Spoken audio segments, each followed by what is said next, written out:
Volunteers యువతకు మా సంఘీభావం. వాలంటీర్ వ్యవస్థలోని యువకులపై జనసేన పార్టీ సినీ నటుడు పవన్ కళ్యాణ్, అపర పరిపాలనా దురంధరుడు చంద్రబాబు నాయుడు చాలా తీవ్రమైన ఆరోపణలు చేశారు. పురుషులు లేనప్పుడు వచ్చి మహిళలను కలుస్తున్నారని, మానవ రవాణా జరుగుతుందని, రూ. 5,000 అదేమి ఉద్యోగమని ఇలా నోటికి వచ్చిన విధంగా ఆరోపణలు చేశారు. ఇది బ్యాక్ ఫైర్ అయిందని బాబోరు గుర్తించారు. అంతే, మోదీని ముందు ఉగ్రవాది అని, తర్వాత ప్లేట్ ఫిరాయించి అపర దేశభక్తుడని పొగిడినట్లే వాలంటీర్కు రూ. 10,000 జీతం ఇస్తానని నమ్మబలుకుతున్నాడు. అయినా అనే అడవి జీవి అరిస్తే అది మనిషి నవ్వినట్లు ఉంటుందని, దానిని నమ్మి ఎవరైనా మనిషి అక్కడకు వెళితే వారిపై దాడి చేసి తినేస్తుందని రాచకొండ విశ్వనాథ శాస్త్రి గారు ఒక సందర్భంలో చెప్పారు.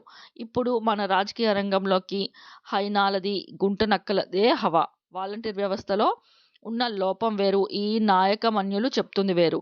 CPI ML liberation party Eluru జిల్లా కమిటీ ఏలూరు జిల్లాలోని వాలంటీర్స్ అందరికీ తన సంఘీభావం తెలియజేస్తుంది. డి. పుల్లారావు.